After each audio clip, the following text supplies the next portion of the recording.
Welcome to The Secrets of Success. By following the proven techniques of the guests who appear on this series, you'll learn that even successful people run into detours and failures, and how you can apply their success techniques to change your life. You're now listening to the most unique show on radio, the show dedicated to making you a success. If you want a motivated workplace, start with more energy. Rebecca Ahmed will show us how. Rebecca, thanks for being with us today. Thanks for having me. Now, Rebecca, you've written an excellent book, The Energy of Success. There's two key words right in there, energy and success. So we're looking for a lot from you today. You have to tell us now, you started out by saying you can't control every external factor, but you can control your energy. Can you talk about that a little bit? Absolutely. Just like you can't control anything around you, you can control your response. And your response is how your energy kind of flows with you. So when you gain that control, you're able to provide a thoughtful response versus an emotional reaction. And I'm just thinking the start of our show was perfect today. And I'll tell our audience, because we had two false starts, and Rebecca was very kind and working with us rather than getting angry and saying, oh, let's get this thing going. I have to go to another appointment. She said, okay, third time's a charm. Let's just go with it. And we did. And now we're up and rolling. Now, Yep. Did I read correctly in your book that less than 1/3 of the workforce, that's less than 1 out of 3, is currently engaged at work? Less than that. So in other words, 2/3 of us really aren't engaged when we go to work as a nurse, a doctor, a lawyer, a judge, a policeman, et cetera, et cetera. That's correct. And that's looking at different reports from Gallup or Deloitte, who run these studies either nationwide or worldwide. And the concerns, as you see, are very concerning because we have a lack of engagement, a lack of productivity, and people aren't just happy to be doing what they're doing.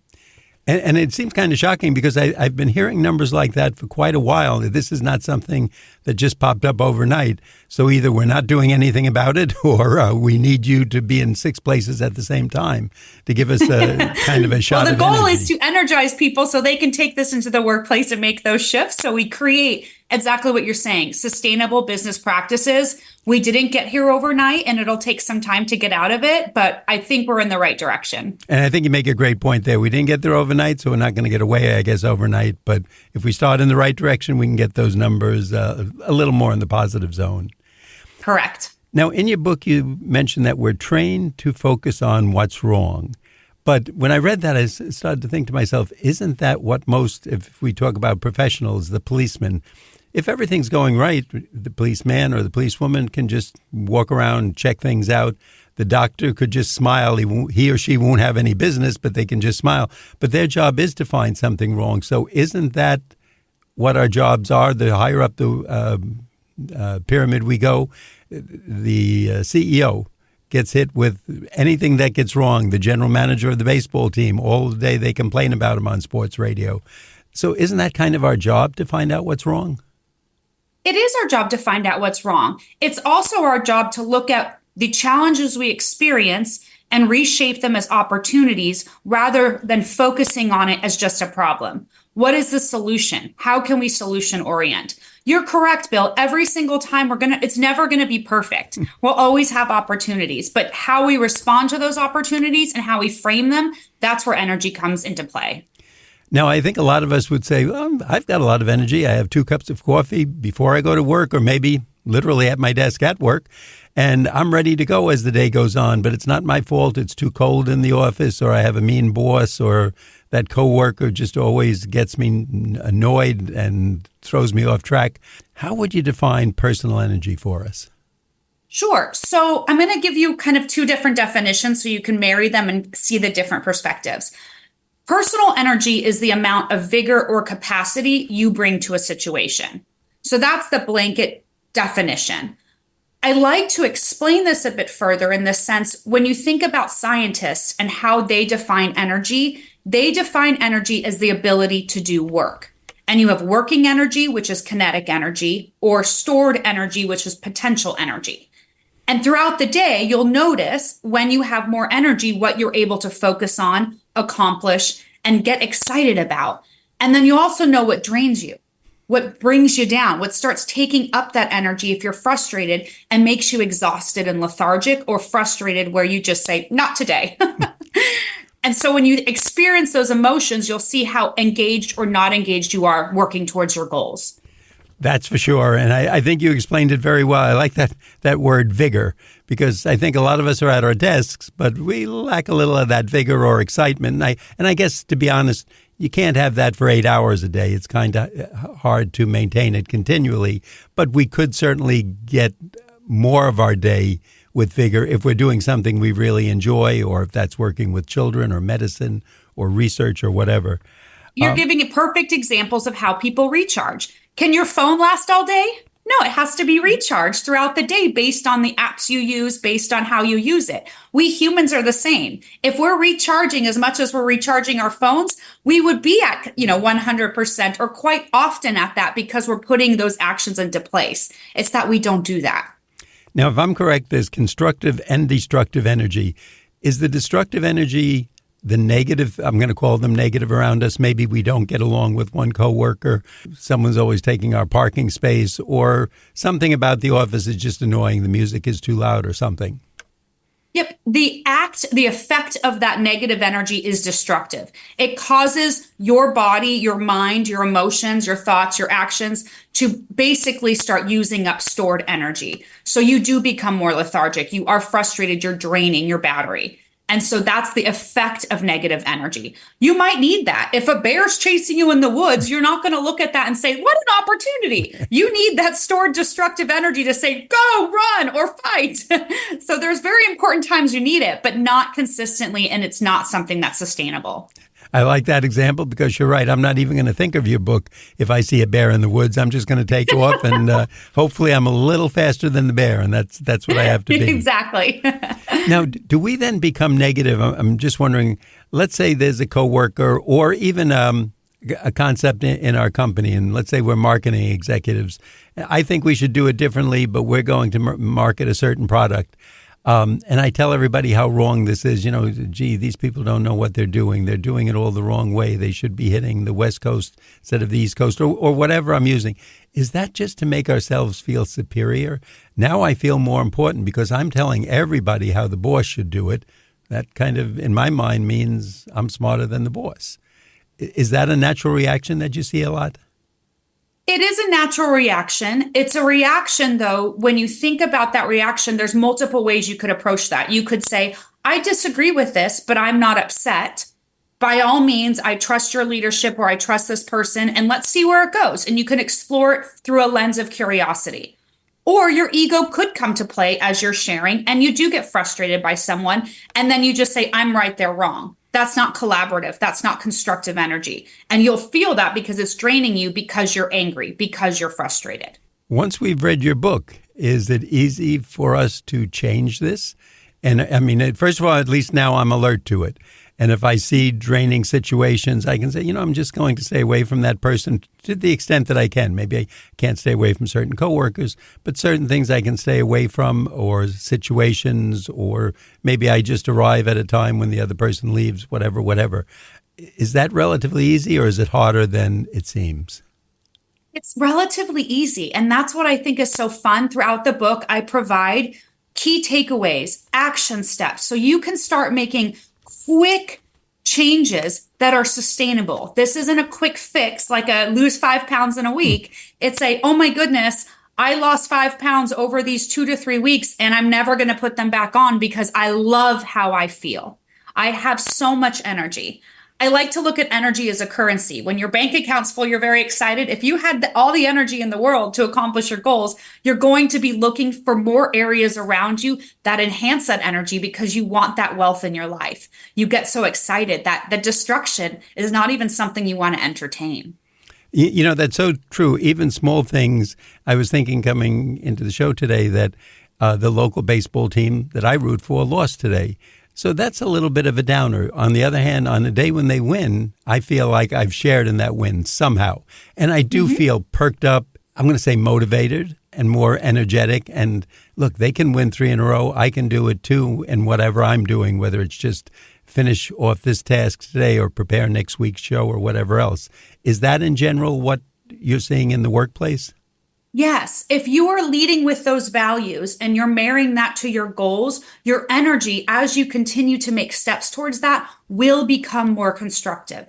And it becomes almost like this rolling ball effect, because you start picking up momentum more and more as you see that you're accomplishing what you really want to accomplish. Well, one thing I have to accomplish right now is to let our audience know that if they're just tuning in, they're listening to The Secrets of Success on the voice of Nassau Community College, 90.3 WHPC.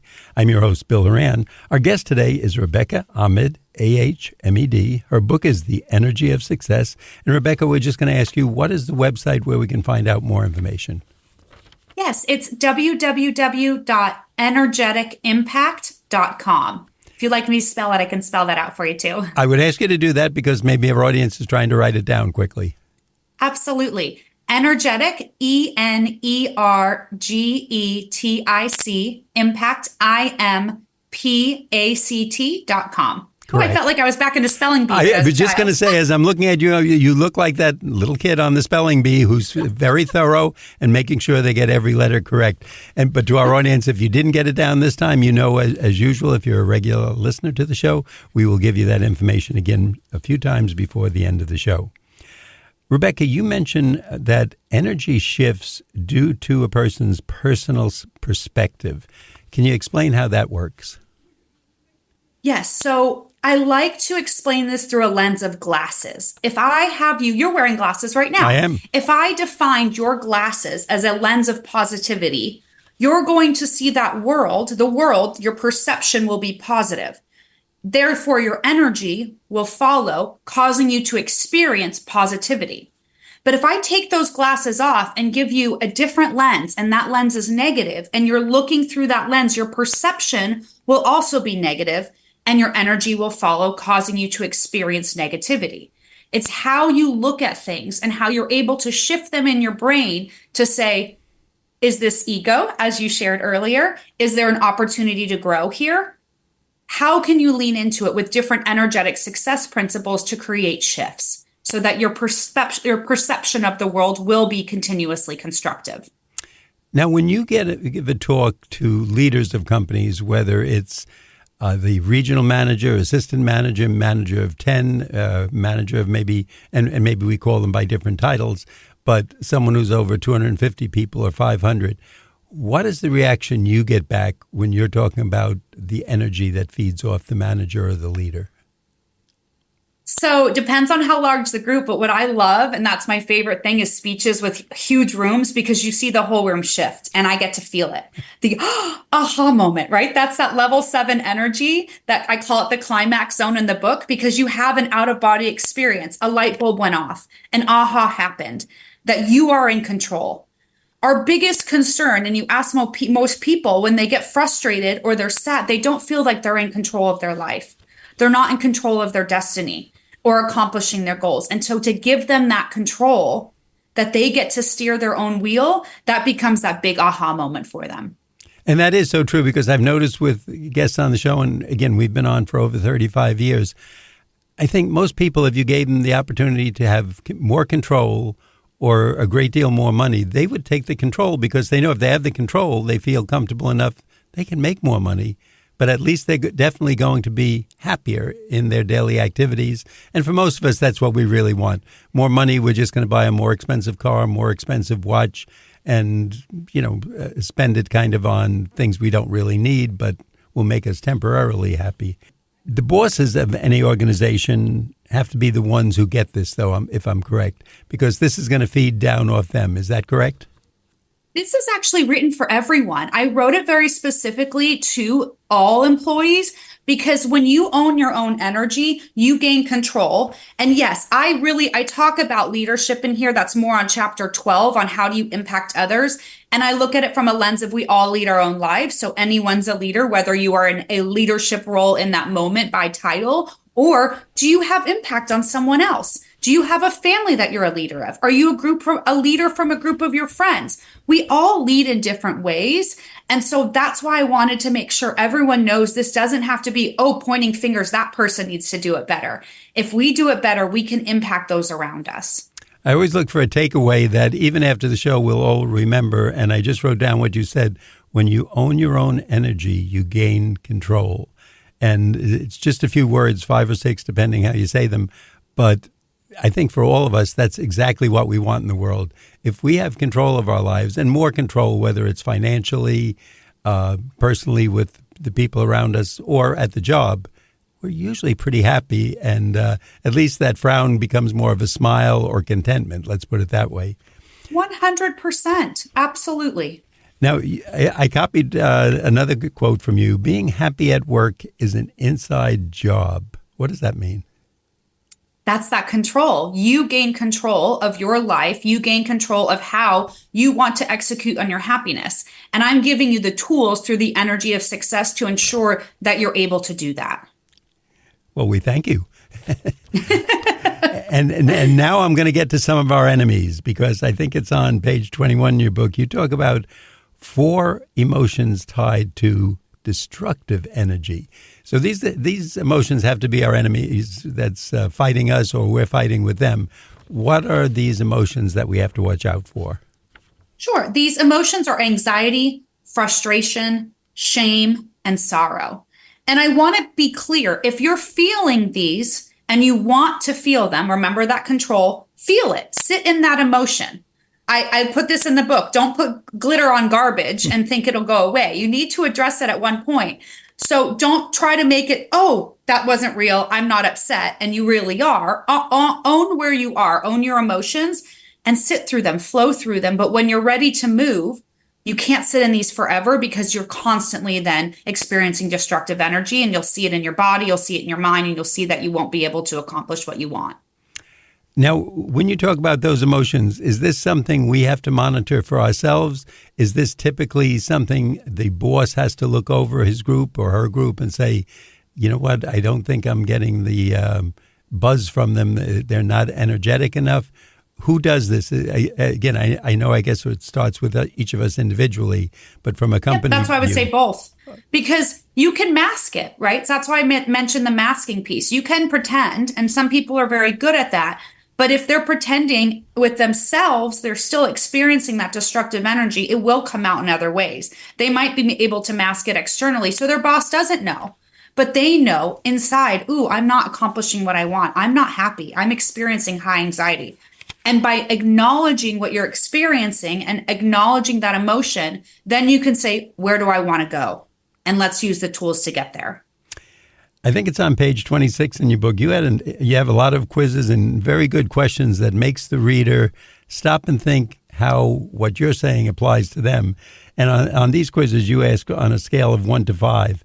But could you hit us with a few of those questions? I think you start off with, how would you rate your engagement at work? And put us to the task a little bit.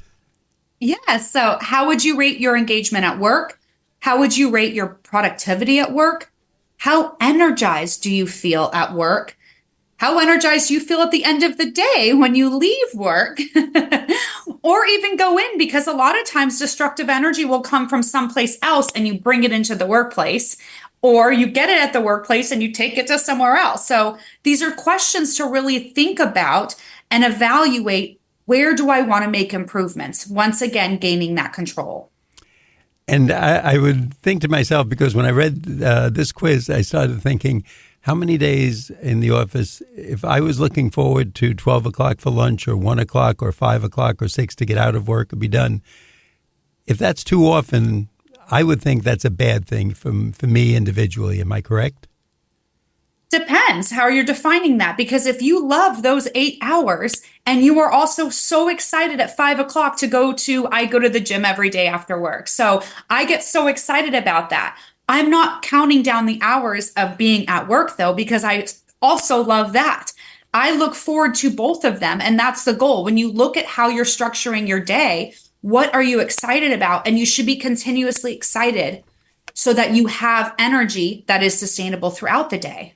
I always found the days were the best when I looked up and said, is it 12:30 already? Or I didn't even realize if people are starting to walk out, because I'm so wrapped up. I guess they call it being in the flow, or just... Yep, I was going to say you're in flow. That's level energy 6. I call it the creativity zone because time flies by. That's a consistent message from that. Csikszentmihalyi did an entire book on flow because it's such a powerful energy and it really just stimulates you and you want to jump to the next thing.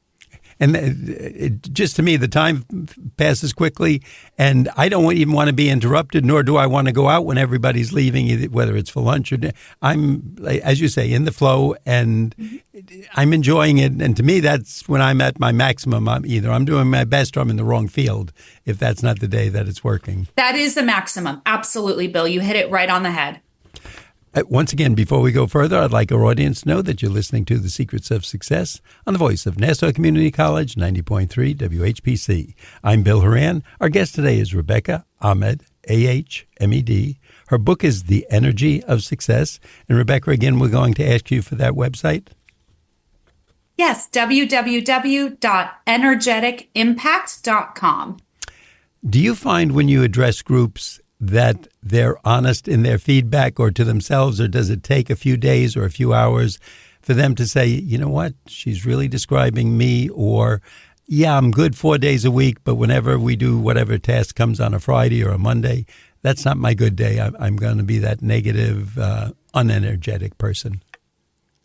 When you start or lead with energy as a currency, and most people understand that immediately because they're always looking for more energy, I find that most people are quite authentic in group settings and individual settings because they're looking for solutions to enhance their energy. So I'm not seeing a lot of, oh, I'm fine, this is pretend. It's what tools can I use to enhance how I'm living? Now, there's a term we hear a lot, and it's called alignment. And you've used the term in your book, the alignment of values. What does it mean in this setting? Yeah, so when you discover and define your values and execute decisions and actions in alignment with those values, what you'll see is that your energy will increase because you are living in alignment with what you said matters most to you. These are your motivators. This is your compass. It drives your actions. It helps you make decisions with confidence. I do an entire speech for college students. I actually had it last week, one of them. It was Lion King theme last week. So we went through where Simba did not live in alignment with his values and where he did, and how that impacted his energetic journey towards success. Do people have trouble accepting that, or is that a light bulb moment when they go, oh, yeah, that's why I'm not doing well? It's a light bulb moment, and it's so exciting to give people these tools because that one, how many times do people ruminate? Did I make the right decision? Did I do this right? That question. They don't feel in control if they made that decision correct. By giving them the power of defining and discovering your values and making decisions in alignment, just asking, is this in alignment with one of mine's walk the talk? Am I walking my talk? Another one, am I innovating? Am I living my life in freedom? When I'm doing this, I have confidence in my decisions. And even if something doesn't go the way I thought it would, I can still say, I was making this in alignment with my values. I can learn from this opportunity and grow from there. I'm just wondering what type of feedback when you finish a seminar or a presentation and where the people have had a chance to put it into action or, actually let it work with the company. What type of feedback do you get from the leaders? You changed my life. You changed my team's life. I enjoy work. I now know I need to make a change because I know that this isn't in alignment with my values, but I can do this in a constructive way. And enhanced communication is a big one too, because when you're leading with constructive energy and how you communicate with other people, you'll notice that the respect comes back. You'll notice that the conversation is much more enriching versus destructive. I would think also a week at work goes from feeling like 2 weeks at work to like, wait, is the day over already? And gradually, as they're in alignment and doing either what they like or things that fit in more with their personality and outlook of the world, they're enjoying life more. They're enjoying it, absolutely. And they're feeling accomplished because they're actually doing what they want to do. And that's the exciting part. How does this fit in? There's a popular term today, imposter syndrome. And I would say probably every other guest that we have, at least once or twice a month, we hear that term come up. How does that fit in with the term imposter syndrome? Yes, so imposter syndrome comes from that level 1 energy. That's that safety zone. your brain is actually wired to say, ooh, you can't do this. Let me keep you safe. Don't take that risk. It's risk adverse. And so imposter syndrome is your first, inclination of, ooh, I might not be able to do this. That's where self-doubt occurs. That's where the inner critic or gremlins are living. And they always are here. It's okay. I tell them, thank you so much for joining me today, but I got this. Thank you for trying to keep me safe. If we could all stay in bed and do nothing and like lots of things would occur around us based on our thoughts, that would be different. But that's not how it works. We have to put our actions into place. And so that's why I tell them, thank you. And I'm going to take this risk. And I'm going to lead with my values to ensure I feel comfortable about this risk. Now, you've actually given us 5 action steps, and I love the way you set up your book because you do ask us questions, and we have to question ourselves, but that's good because it tells us, are we in alignment? Are we doing the things that we're going to enjoy? Or maybe should we get into another ball game or business or career to enjoy them more? Can you give us those steps to shift our energy? I think that's the energetic success principles. I think that's on page 60 in your book. That's where I have it marked on my copy. Okay, got it. Yeah. I have it marked. I was just like, oh, which one? Oh, wait, 60 you said? I guess 61. 60 and 61. 61? In my copy. Oh, okay. This is knowing your values. And okay. This is specifically to the imposter syndrome or shifting out of that destructive energy zone. So yes, step 1, understanding your values, defining them, putting them into place. Identifying those inner critics, right? I just talked about them sitting on your shoulder. Who are they? What are their thoughts? Separating fact from fiction. These little voices, these inner critics, they come from you creating a story based on something that occurred.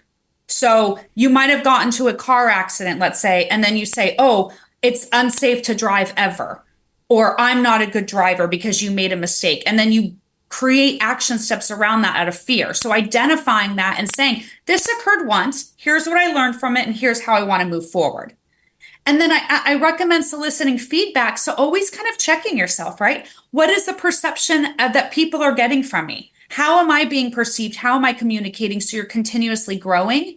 And then I shared celebrating your successes, because oftentimes we forget and say, oh my goodness, I did this. We are working so fast to the goals. When we hit a goal or a milestone, we don't celebrate it. So those are different ways that you can shift out of imposter syndrome specifically so that you're able to really have more confidence in your decisions. Rebecca, it's been great. You've educated us and given us the right direction to start. And I think we have to start by reading your book, The Energy of Success. Before we wrap up, just tell us once again the website.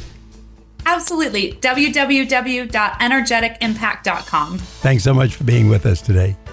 Thanks for having me. I'd like to let our audience know that you've been listening to The Secrets of Success on the voice of Nassau Community College, 90.3 WHPC. I'm your host, Bill Horan, asking you to please join us again next week at the same time when we will continue our journey to success.